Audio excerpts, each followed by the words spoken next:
Yeah. Oh, behind you over there is a book right down there too from Bob Johnson that I got from Bob Johnson. You can fly the biggest piece back, that one? Well, it's... well, we'll get that later. How's that? Yeah, okay, but anyway, I got a book there from Bob Johnson where he signed it for me and stuff there too, but I forgot about that. So, but yeah, it was pretty spooky. But otherwise, most all of the time, things went pretty well. We flew in the travel airs, and I liked that one. And of course, the tri-motors were good because they slow down, you know. Well, did you jump just the one summer? Yeah, and then I started the next one, but then I got hurt right away. So how'd you get hurt? I bailed out, actually made 2 bailouts that one day over by Blue Mountain, and I ended up bumming up my shoulder. So then I just went and worked, and in all of 1960 then I just helped with the buses and all of that stuff. I was on the Sleeping Child fire. I was out there fighting that thing or helping them with it for 29 straight days. That was a big one. Oh, 29 straight days, not a day off. So when you think back, you know, you had the Marine Corps under your belt. You had a lot of experience. Yeah. How did the smoke jumping experience, did it have a big have an influence on your life, or looking back over your life? Yeah, you know, yeah. Well, I didn't realize it at the time. I was thinking about this the other day. You know, when I talked to your wife, I thought, you know, how to decipher it out, I guess.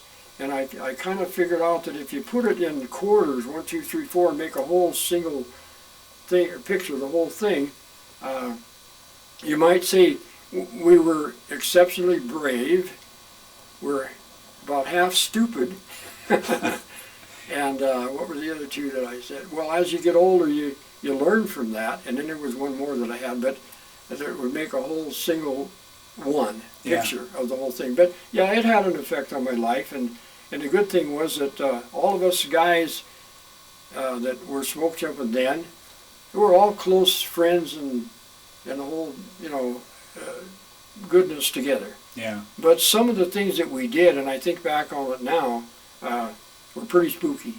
They wouldn't do it nowadays at the smoke jumpers like they do now. Yeah. Well, were you ever in any other movies?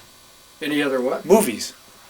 Rancho Deluxe was the one at Livingston, 1974. There was a book named by an author in Montana. Let's see, who would that be? But anyhow, who was in that Rancho Deluxe with you? Well, that was Jeff Bridges, and Sam Waterston, and Slim Pickens, and Elizabeth Ashley, and Charlene Dallas. Now, Charlene Dallas was Miss California. Well, let me tell you what, you talk about having eyesight. Boy, if you didn't have eyesight when you saw that lady, you better turn around and go the other way. I mean, yeah, and we all became good friends and stuff, and Jeff Bridges and I have been friends for years and years and years, and the way that I ended up actually in the movie was I was playing in a pool tournament in Livingston when the movie guys, Frank Perry, the producer, and Sid Greenwell, he was the set director, and some of the other ones there in that movie in Rancho Deluxe, came to Livingston to find out about things, and they wanted to know.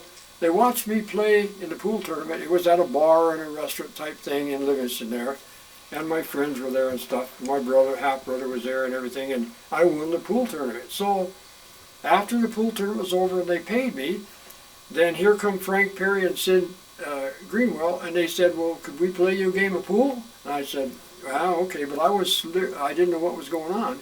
I thought maybe they might be pool sharks and trying to take my money away from me, so I said, yeah, we can play a game, but just for a Coke.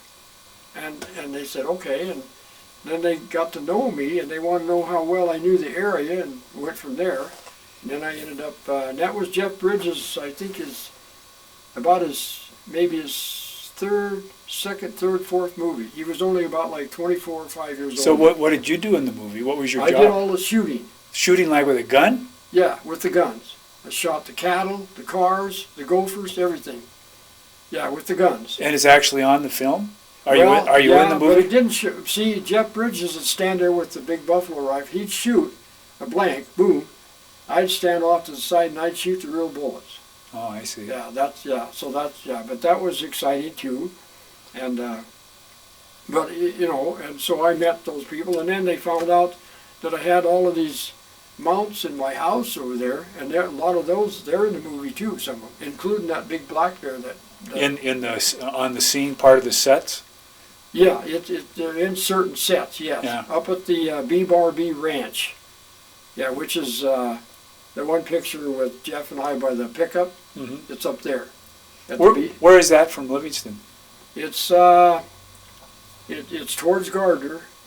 It's about where the well, it's near Colburn Springs, Okay. in that general area. Yeah. Okay. Right, it's up on a ranch way up there. You turn. Do you remember the cult that was up there? Yeah. Okay, it's near that area. But Church Universal and Triumphant. You Yeah, go yeah, west. Francis and all Go that. west from there. Yeah. Mhm. Yeah, it's up in that area. So now, what was your connection with Benny Benion? Oh, Benny Benion, yeah. Him and I became friends. I used to take people once in a while with me to go antelope and bird hunting up by Fort Peck Reservoir. Now, Benny Benion, Now, tell who was Benny Benion? oh, he was the owner of the Benion's Horseshoe Club in Las Vegas. He won that in poker games over a period of time. He was a multimillionaire. He could not read or write.